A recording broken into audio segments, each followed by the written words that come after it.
Welcome back to Gen X Story Time, where stories are experienced. For today's story, we are going to where this story originates, Germany. So sit back, relax, and let our imaginations together create movies and perhaps nightmares. Let's begin.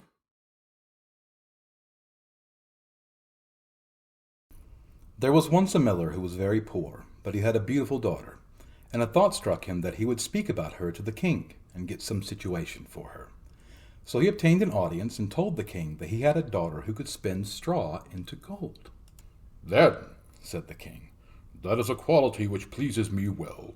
If your daughter is, as you say, so very skilful, bring her to the castle tomorrow morning, and I will try what she can do."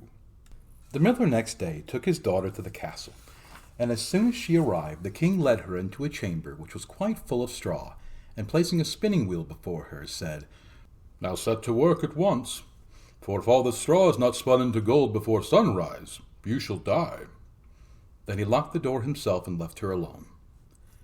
The poor maiden sat for some time looking at the straw in despair. She had never in her life been taught to spin, and she had not the least idea how to turn straw into gold. Every moment her fear became greater, and at last she began to weep bitterly. As evening came on, the door opened, and a little man entered, who said, "Good evening, young daughter of the miller. Why do you weep so sadly?" "Oh," she replied, "I have all this straw to spin into gold, and I know not how to do it." "What will you give me," said the little man, "if I spin it for you?" "My neck ribbon," she said. The man took the ribbon, seated himself before the spinning wheel, and as the wheel went whir, whir, whir 3 times, the spool was full of gold. Then he fastened on more straw, and after 3 turns of the wheel, the spool was a second time full. And so he went on all night, and before the morning dawned, the straw was all spun and the spools full of gold. Then he left her. At sunrise, the king came to the chamber, but when he caught sight of the glittering gold, he was first astonished and then full of joy. But his heart was greedy for gold.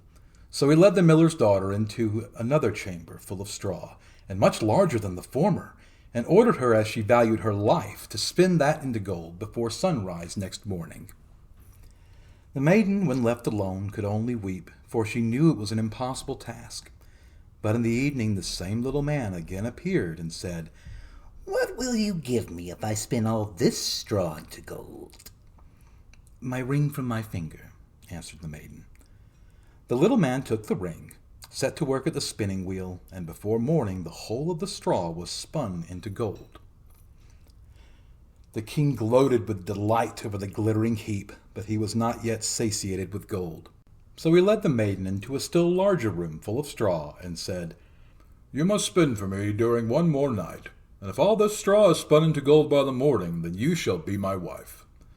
"Although she is a miller's daughter," thought the king, "I could not find a richer wife in the whole world."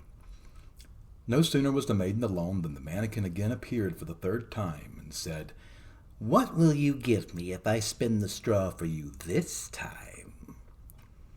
"I have nothing more that I can give," answered the maiden. "Then promise when you are queen to give me your first child," said the little man. "Who knows if I shall ever be queen?" thought the maiden, and she knew also that in her trouble there was no other help for her. So she promised what he wished.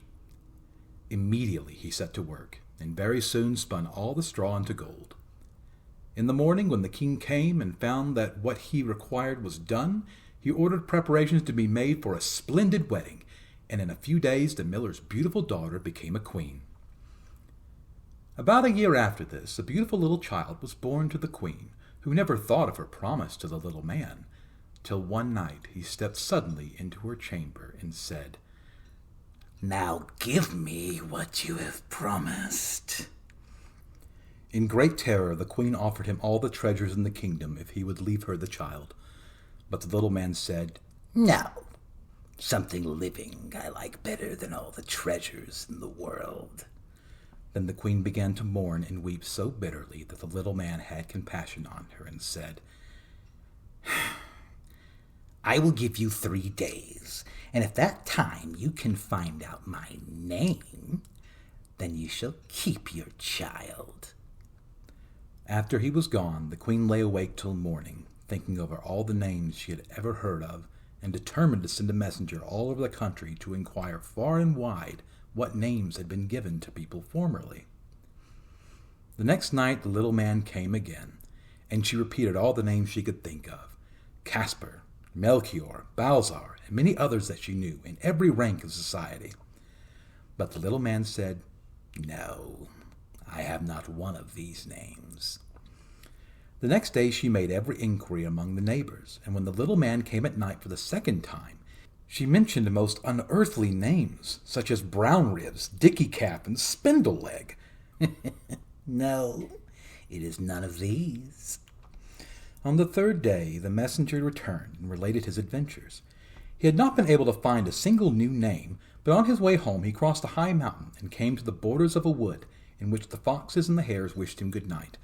After this he came to a tiny little house and saw before it a fire burning, and hopping round it on one leg was a ridiculous-looking little man, who cried, "Today I brew, tomorrow I bake, next morning I shall the queen's child take. How glad I am that she does not dream that Rumpelstiltskin is my name." The messenger could not think what made the queen so overjoyed when she heard this name, but she rewarded him handsomely and dismissed him. On the third and last night the little man appeared for the last time and said, "Now then, Queen Mother, what is my name?" "Well," she replied, "are you called Conrad?" "No." "Henry?" "No." "Then your name is Rumpelstiltskin."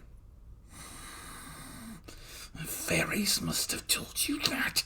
The fairies must have told you that!" screamed the little man, and in his rage struck the ground so fiercely with his right foot that it sunk in deeply into the earth, dragging his body after it.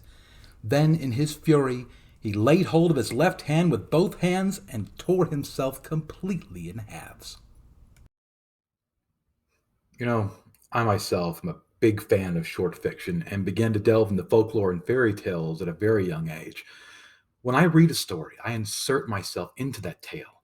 I see the sights, smell the smells, and feel the emotion and drama.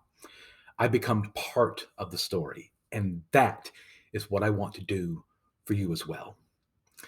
If you enjoyed our experience together, please like this video, let me know your thoughts in the comments, and consider subscribing to the channel so as not to miss out on our next adventure. But for now, story time is over.